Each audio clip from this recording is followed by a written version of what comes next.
Boa tarde, meu povo, boa tarde. Nós estamos iniciando agora uma transmissão ao vivo para poder replicar aí o programa, né, do professor Edivaldo Nascimento, tá, aqui ao meu lado, e que me convidou para uma participação, né, hoje, nesse domingão aí. A gente está esquecendo as prévias de carnaval para dar aquela palavra de conhecimento para vocês. Aliás, para levar algum conhecimento, né? Porque nós não somos os detentores do conhecimento, né? Nós somos apenas alguém que sabe alguma coisa, que se propõe a estudar e tudo mais. Mas fera mesmo é o professor Edivaldo. Então, nós vamos estar aqui replicando o programa do professor Edivaldo no nosso Instagram, tá certo? E ele também simultaneamente está fazendo essa transmissão no Instagram dele e logo mais também no canal do YouTube, beleza? Vamos lá, pessoas, um abraço aí para vocês, tamo junto. Valeu, Edivaldo. Fala, galera do canal Vamos Focar. Eu estou aqui hoje é uma data especialíssima. Hoje é o dia do primeiro programa do Ed Mais em Foco, o seu programa de entrevistas. E é óbvio que eu teria que abrir esse programa falando de algo de suma ou de supra importância, né, a qual eu faço parte, que é a educação do estado de Pernambuco e, consequentemente, do nosso país. Então, para trabalhar esse tema de extrema relevância, né, para o mundo inteiro, uma vez que nós somos professores, eu convidei aqui o meu amigo, né, professor Valdemir França. O cara é uma potência da educação do estado de Pernambuco, sabe muito da educação, entendeu? E a gente vai bater aquele papo sobre educação no Brasil, educação no estado, passando aí por vários pontos, por vários âmbitos da educação, né? Então, Valdemir, muito obrigado pela participação aí, né? Hoje é o dia do nosso primeiro Ed Mais em Foco, o seu programa de entrevistas. A tendência é que esse programa se mantenha aí durante o ano inteiro. Eu quero fazer esse trabalho. Esse programa, ele está sendo patrocinado por algumas empresas, né, as quais eu vou falar aqui, vou relacionar o nome delas. E durante o programa nós vamos sortear alguns brindes que foram doados aí por estas empresas, tá? Então, o programa Ed Mais em Foco está sendo patrocinado pela empresa Tica Personalizados, né?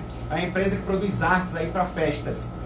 Está sendo patrocinado também por Tica Laçarotes, né, que é outra empresa que produz diversos materiais para garotas, né, e para mulheres. Está sendo patrocinado pela Farmácia do Trabalhador da Iputinga, tá certo? Está sendo patrocinado pela Farmácia do Morro da Conceição.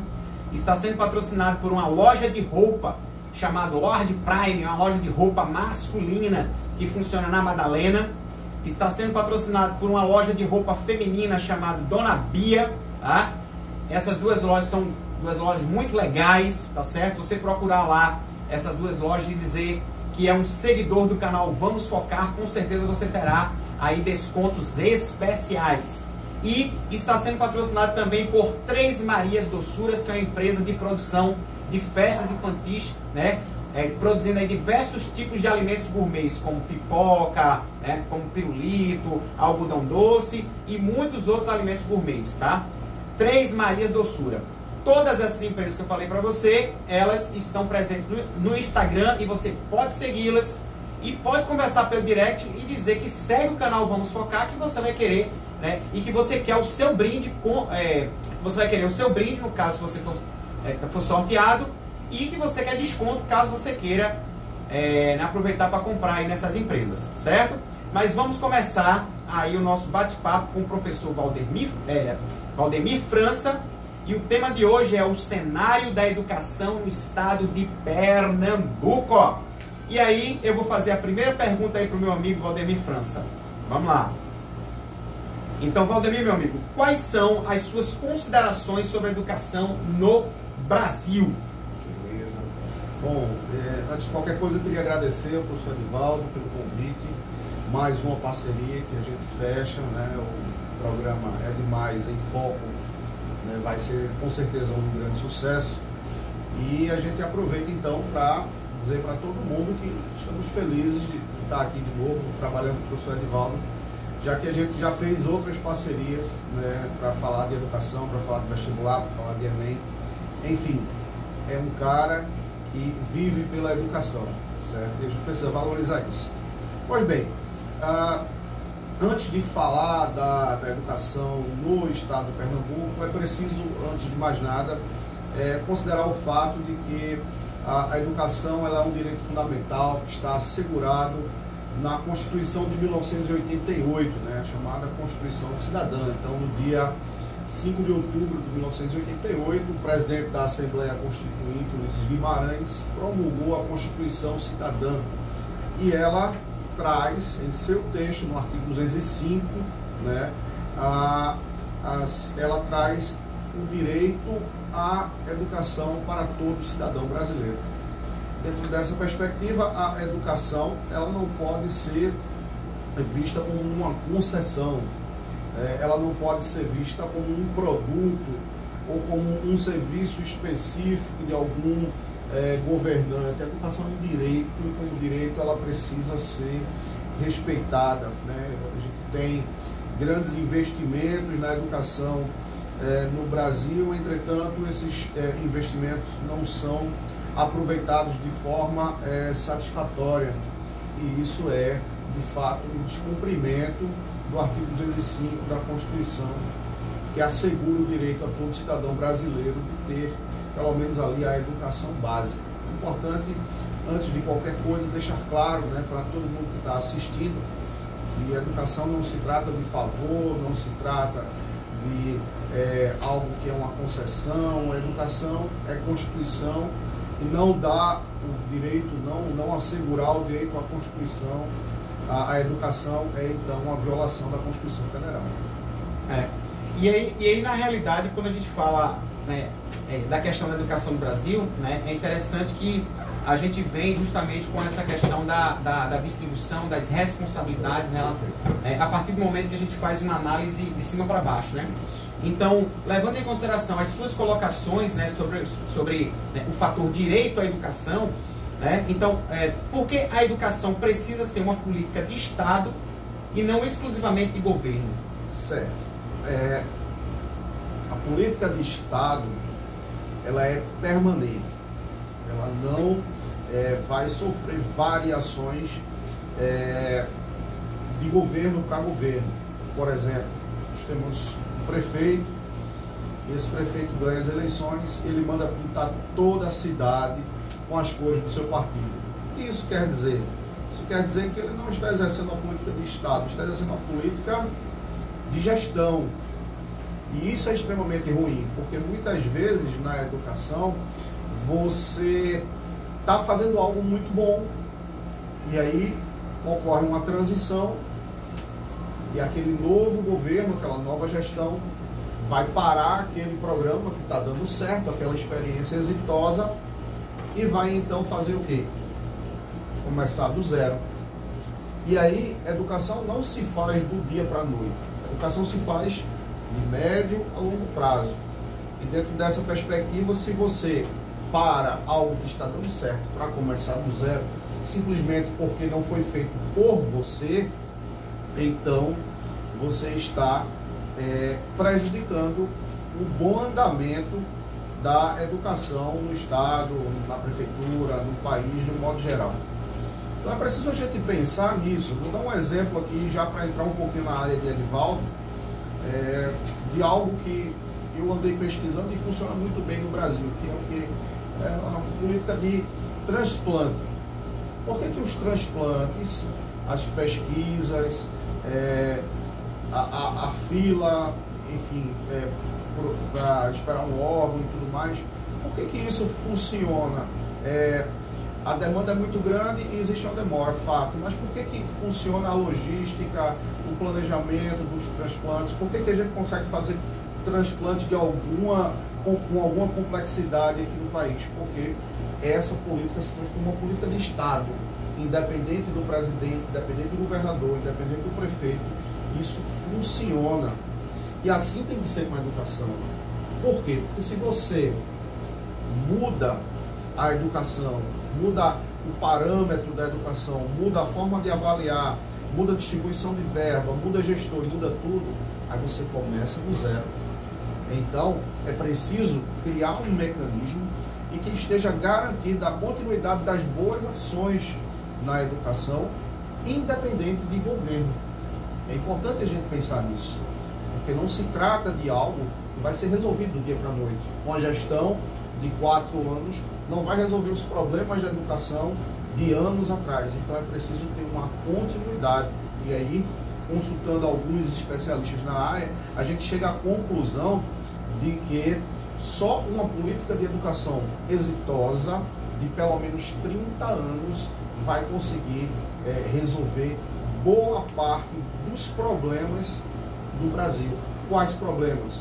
Principalmente o problema do semi-analfabetismo, tá certo? Então é importante a gente diferenciar isso. É interessante porque quando a gente vem com relação a políticas de cima para baixo, no caso do governo federal passando para o âmbito estadual e municipal, a gente ainda consegue perceber, né, que não são todas as crianças que estão inseridas nas escolas, né? A gente consegue perceber de forma muito eficiente que muitas crianças elas não chegam realmente às salas de aula, né? E mesmo assim, quando chega, de um modo geral, fazendo uma análise com relação às políticas públicas para o ensino público, levando em consideração, né, a gente consegue perceber que realmente uma parcela considerável de alguns municípios, né, de crianças de alguns municípios, ainda estão realmente fora das salas de aula, né? Sim. Ok. E só uma consideração, não, desculpa. Essa colocação de Edivaldo é interessante porque isso deixa muito claro o quanto o Brasil é desigual ainda no que se refere à educação. Então você tem lugares em que há um certo desenvolvimento, há bons resultados, o índice de evasão escolar é baixo, o índice de analfabetos também é pequeno e tudo parece caminhar bem. Entretanto, aquilo parece ser apenas uma ilha, né? Em realidades próximas vai haver um descompasso ali, uma disparidade, e isso é extremamente ruim. Aliás, como tudo no Brasil, o Brasil é extremamente desigual, né? E a educação também ela segue essa lógica. Pessoal, é importante que vocês mandem suas perguntas para a gente poder, eu e o professor Valdemar aqui, a gente discutir justamente os seus questionamentos, tá?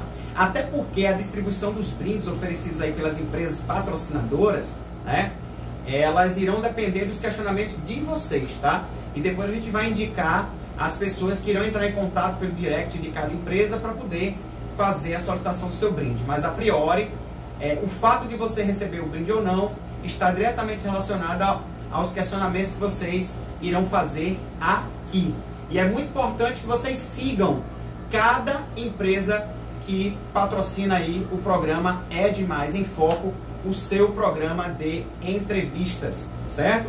Só para lembrar, esse programa é patrocinado pela empresa Tica Personalizados, Tica Laçarotes, Farmácia do Trabalhador da Iputinga, Farmácia do Morro da Conceição, Loja Lord Prime, uma loja de roupa masculina, Loja Dona Bia, uma loja de roupa feminina, e Três Marias Doçuras, né, que é uma empresa de produção de alimentos para festas, alimentos gourmet, então pipocas gourmet, pirulitos e muitos outros tipos de alimentos. Então é muito importante que vocês sigam essas empresas aí no Instagram, tá certo? E deixem suas perguntas aí para a gente poder trabalhá-las daqui a pouquinho, tá certo? Então, Valdemir, levando em consideração o ensino público, né? A gente sabe que o ensino da rede privada, na realidade, ela ainda continua sendo um privilégio daquelas pessoas que têm um poder aquisitivo considerável, né, para conseguir buscar uma preparação bem efetiva, objetivando justamente os principais vestibulares aí do país, né, com relação aos alunos do ensino médio. Agora, o que a gente pode esperar do novo ensino médio, né? De como é que ele vem, né, de como é que acontece a sua inserção, né, como é que ele vai ser distribuído aí ao longo desses 3, 4 anos, o que é que o FER, o que é que o aluno, o que é que os pais podem esperar desse novo ensino médio? Beleza. Bom, antes de responder essa pergunta, eu queria mandar um abraço aí para o querido professor Mardoc, que está nos acompanhando. Nós estamos replicando o programa É Demais em Foco no meu Instagram. O professor Mardoc aí está mandando um abraço para a gente. Professor, tudo de bom para você aí, tá? Tamo junto. Obrigado. Professor Mardoca é professor da minha filha, lá no Ricardinho Preparatórios. Quero mandar um abraço pro meu amigo professor de matemática, Ricardinho Preparatórios também. Pronto, então, a questão do ensino médio, o novo ensino médio, é uma situação que, no meu entender, carece de maiores discussões. Só para a gente situar como nasceu essa reforma do ensino médio, nós vamos aqui recobrar alguns fatos recentes da nossa história, né? Em 2016 nós tivemos então o afastamento da presidente eleita, entrou o vice e ele formou ali uma equipe ministerial na qual o político pernambucano, o senhor Mendonça Filho, assumiu então o Ministério da Educação. Quando ele assumiu o Ministério da Educação, ele passou então a trabalhar no projeto de criar um novo ensino médio para o Brasil. E esse projeto, ele nasceu, né, ele foi concebido, ele foi quase não foi discutido e ele foi aprovado de uma forma muito rápida, num curto espaço de tempo. Eu não estou aqui querendo dizer que sou contra a reformas do ensino médio, acho que o ensino médio ele precisa ser repensado de uma forma geral, até para diminuir as desigualdades, conforme o professor Edivaldo já citou aqui há pouco. Entretanto, a minha ressalva sobre esse novo ensino médio é que a impressão que fica entre nós, educadores, é que não houve uma discussão profunda com aqueles que estão envolvidos no processo. E sendo assim, a gente fica pensando como é que você faz políticas para a educação sem ouvir os principais interessados e envolvidos no processo. É importante a gente parar para pensar nisso. Se investiu muito em propaganda, a gente viu muita propaganda falando de que 72% da população aprovava a reforma do ensino médio e tal. Entretanto, na prática, isso não passou de propaganda, porque boa parte dos educadores, dos pais, estranhavam, não sabiam do que se tratavam ou simplesmente ignoravam a situação, nem sabiam do que estava acontecendo. Isso é extremamente sério, porque não se muda uma grade de ensino médio, aliás, um formato de ensino médio, num país continental como é o Brasil, do dia para a noite. É possível e é preciso, é necessário envolver os professores no processo, gestores, secretários de educação. É preciso tentar levar em consideração as inúmeras realidades que você tem na educação básica e no ensino médio no Brasil, de um modo geral, né? É preciso democratizar o processo. E fica, na minha opinião, uma coisa muito mal acertada. Por quê? Porque você tem uma política pública que vem de cima para baixo, que não é democrática, e que agora quer implantar um novo modelo já em 2021, uma série de dificuldades inclusive que são elementares. Por exemplo, vamos colocar aqui em pauta. O novo ensino médio, ele garante uma carga horária de 1.400 horas. Quando você para pensar em 1.400 horas, você está falando em ensino integral, porque a carga horária normal é 800 horas. Quando você fala de 1.400 horas, você está falando de ensino integral. Ensino integral é excelente, inclusive, né, o estado de Pernambuco vem avançando na perspectiva de ampliação do ensino integral, e a gente acha adequado, nós achamos extremamente importante. A política de ensino integral do estado de Pernambuco virou inclusive um modelo para outros estados e tal. Entretanto, quando a gente fala de ensino integral, a gente tem que levar em consideração que o aluno vai ficar uma carga horária dobrada na escola. Qual a estrutura para isso? Como é que esse aluno vai se alimentar? Como é que ele vai guardar o seu material? Em que momento esse aluno vai ter acesso, por exemplo, a um banheiro de qualidade para fazer ali a necessidade básica? Como é que vai ser a alimentação? quais são os laboratórios e salas de aula que vão comportar mais um turno, né?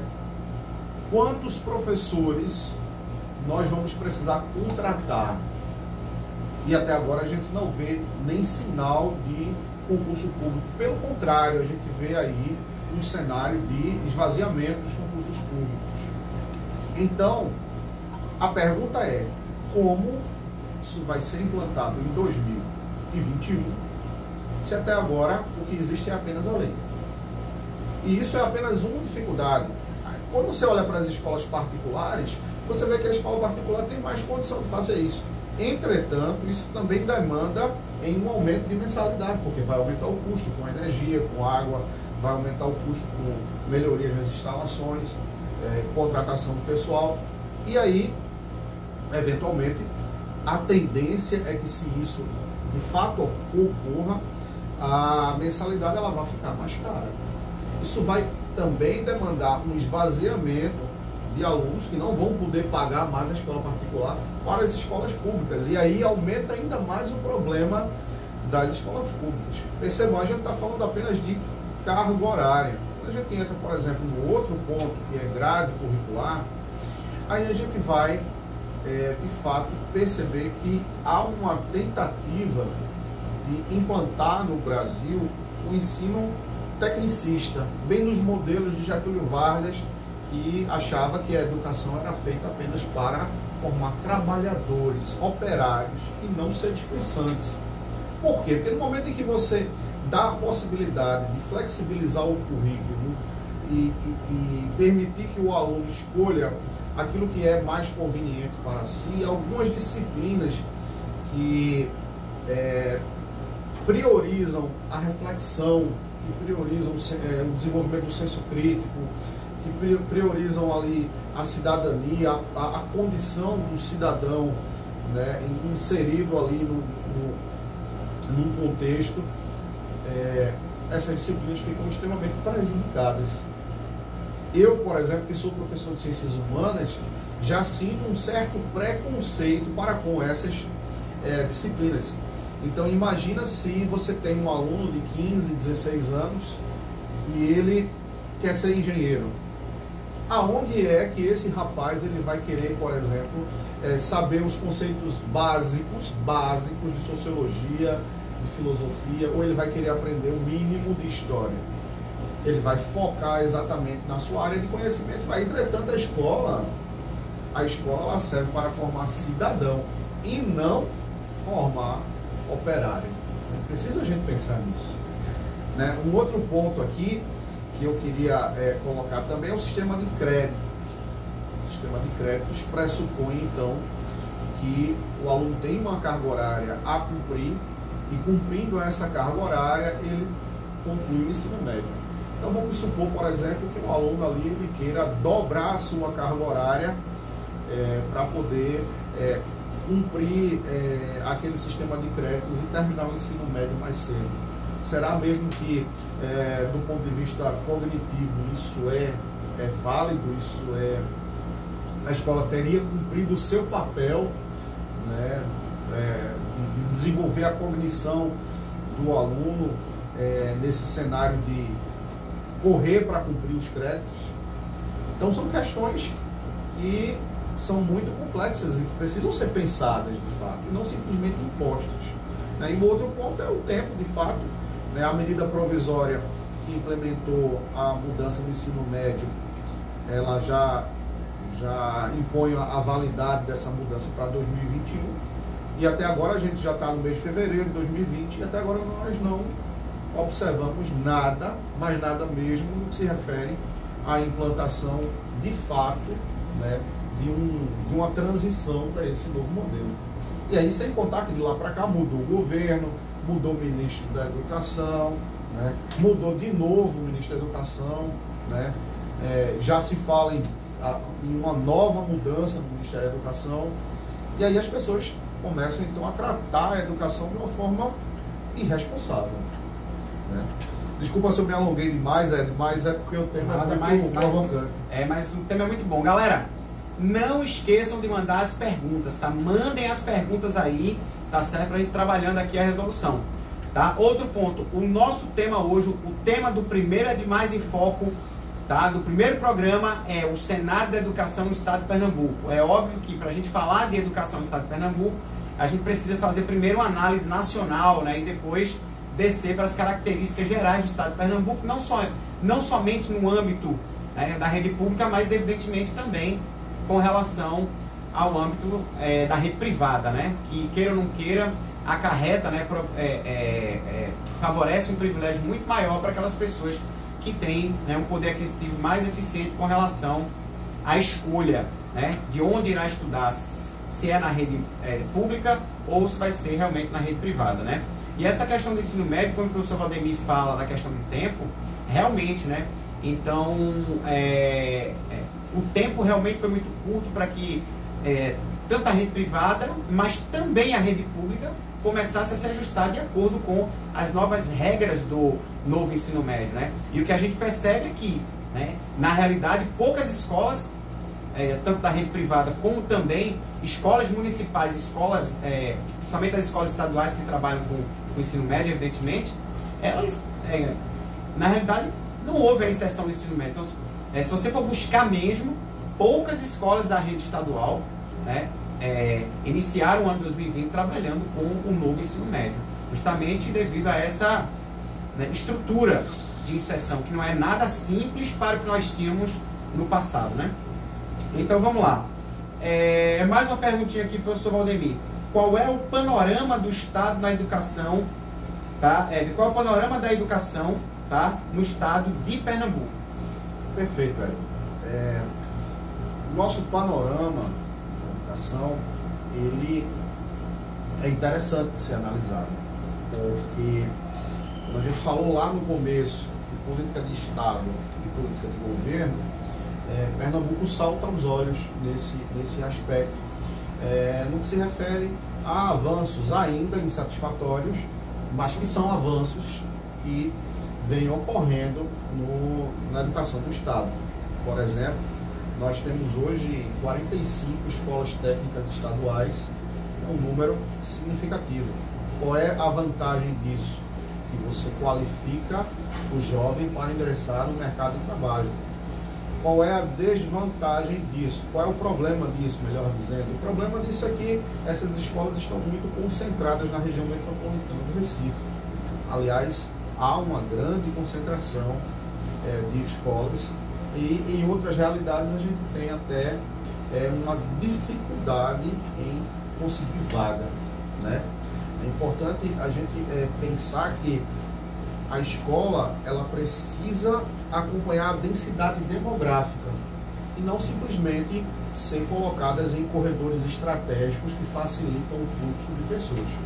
Por que eu estou dizendo isso? Porque suponhamos que você tenha uma escola num grande corredor aqui do Recife, por exemplo, a Avenida Caxangá.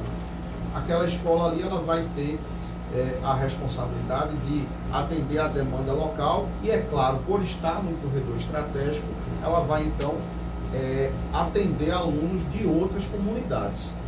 Mas, e aquele aluno que mora distante e quer ter acesso àquela escola de qualidade e não tem, por exemplo, o dinheiro para custear o transporte? Então, aquela escola, ela acaba sendo inacessível para um determinado perfil de aluno. O que é ideal, então? O ideal é que as escolas estejam inseridas nas comunidades e iguais, certo? Em instalações, em corpo docente, em gestores, em qualidade de modo geral, com aquelas que estão, né, nas vitrines da nossa cidade, do nosso estado. Isso é um discurso que também pode ser aplicado ao interior, certo?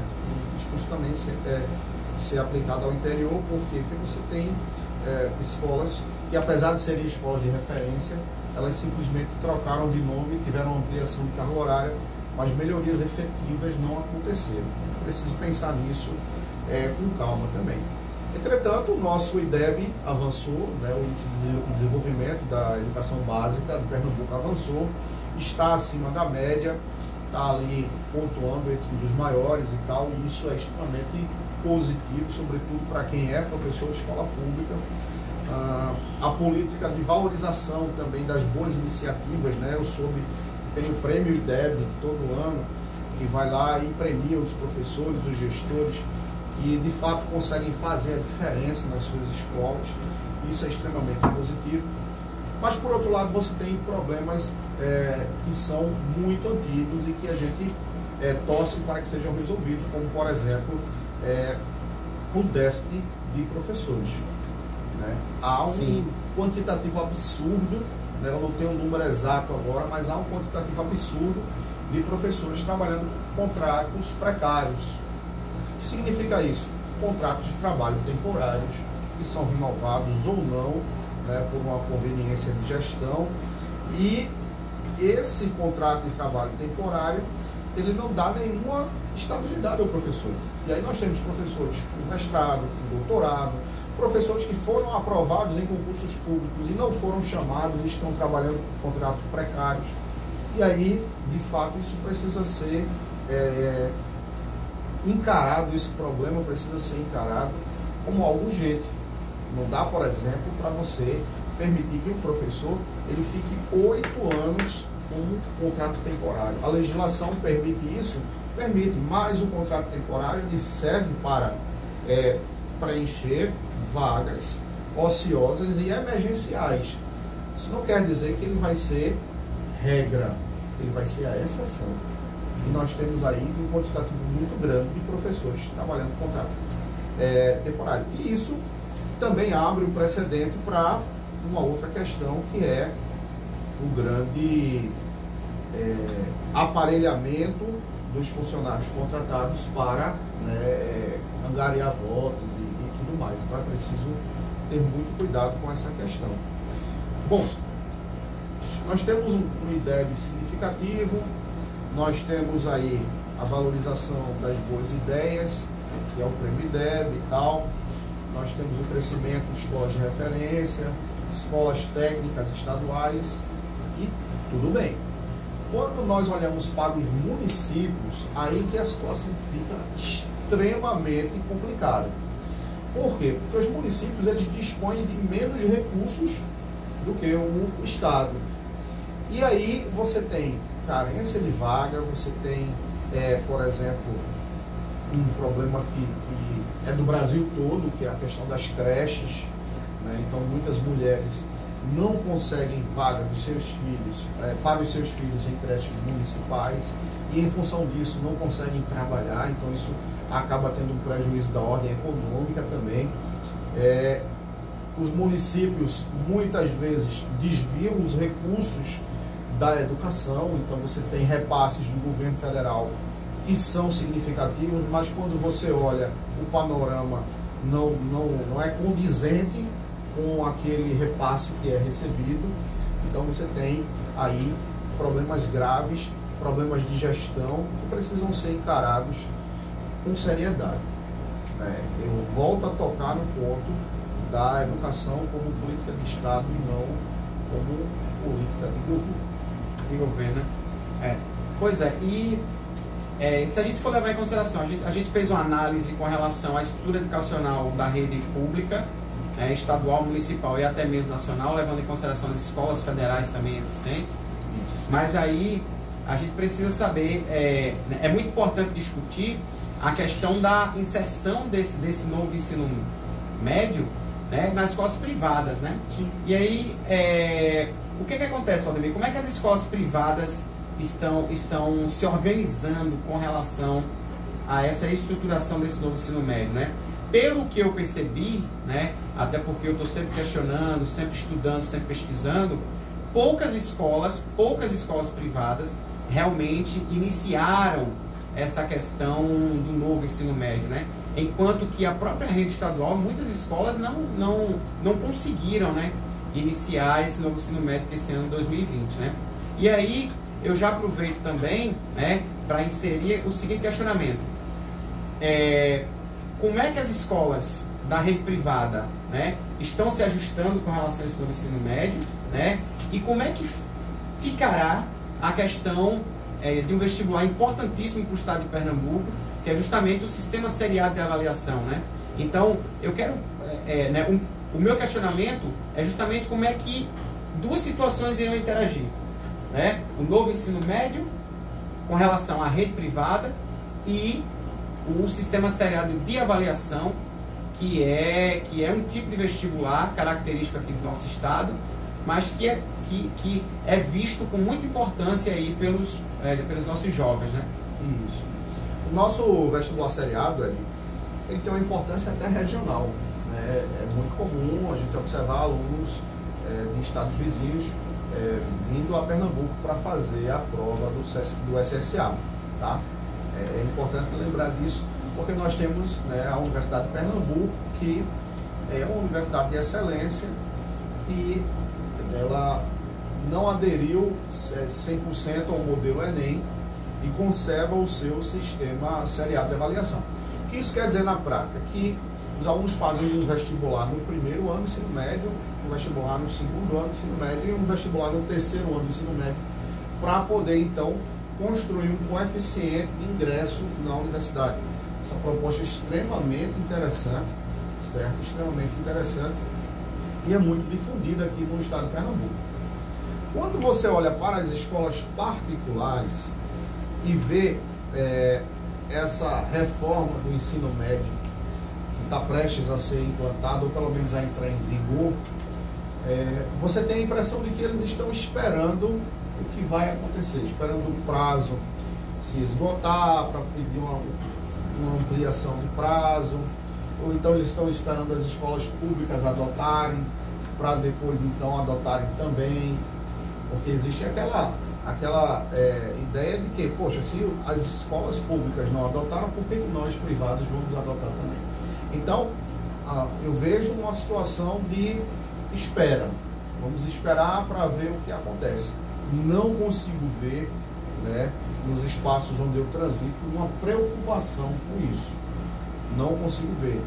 Até porque a maioria das escolas particulares que trabalham no ensino médio, elas já trabalham com o sistema de semi-integral, né? Alguns dias na semana, o aluno fica na escola à tarde e tal.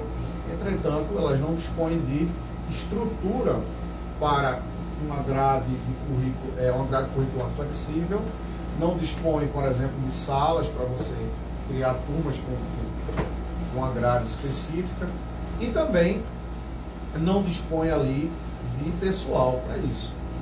Então, combinando, dialogando com o vestibular seriado, fica muito claro para a gente a ideia de que o vestibular seriado provavelmente não vai aderir a esse novo ensino médio, até porque o vestibular funciona em ciclos de 3 anos, né?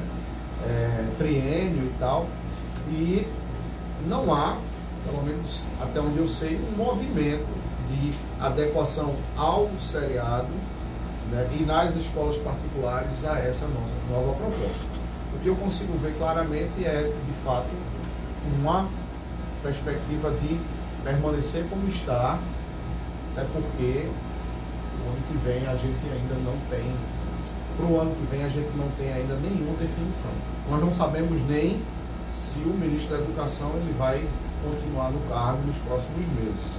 Até porque a deputada Tabata Amaral, do PDT, ela protocolou um pedido de impeachment do Abraham Weintraub, que é o ministro da Educação. Então a gente tem ali uma gestão conturbada, polêmica, você tem de erros de português elementares em postagens no Instagram, a bate-boca, xingamento, erro no Enem, enfim. Eu me arrisco a dizer que, como historiador, que eu nunca vi na história do Brasil um ministro da Educação tão atrapalhado, usando o eufemismo, é claro. Pois é, Valdemir.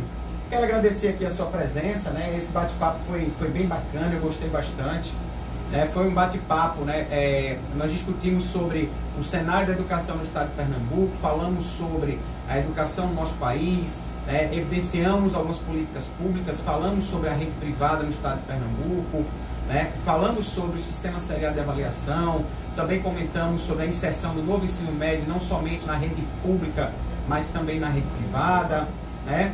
Então, foi um bate-papo bem construtivo, tá certo? Eu quero agradecer a sua presença, foi ótimo. Eu quero lembrar aqui para você que o programa É Demais em Foco, ele irá acontecer todos os domingos das 14 às 15 horas, tá certo?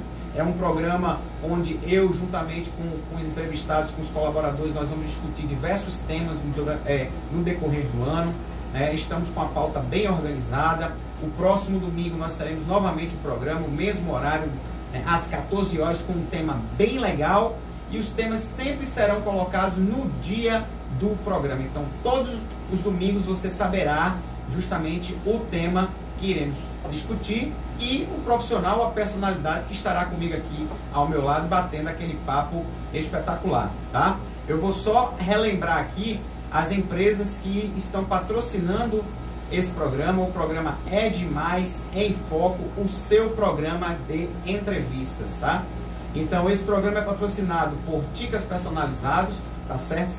Segue aí no Instagram, ok? É patrocinado por Ticas Laçarotes, é patrocinado pela Farmácia do Trabalhador da Iputinga, pela Farmácia do Morro da Conceição, é patrocinado por uma loja de roupas masculinas chamada Lord Prime, é patrocinado por uma loja de roupa feminina chamada Dona Bia, tá? E patrocinado por Três Marias Doçuras, que é uma empresa que produz alimentos gourmet para festas, para todos os tipos de festas, não necessariamente festas infantis, tá certo? Então, muito obrigado pela sua participação, tá certo? Se inscreve lá no meu canal, o canal Vamos Focar. Daqui a pouquinho esse vídeo estará disponível lá no meu canal para você assistir, tá certo? Então, um forte abraço e até o próximo domingo. Valeu, galera. Muito obrigado, professor Aldemir, pela sua presença. Tá? Estamos à disposição aí. Só lembrando, eu quero mandar um abraço aí para todos os meus alunos, tá certo? Para as instituições, para as empresas que eu trabalho, tá ok? Muito obrigado e até a próxima. Até a próxima. Um abraço.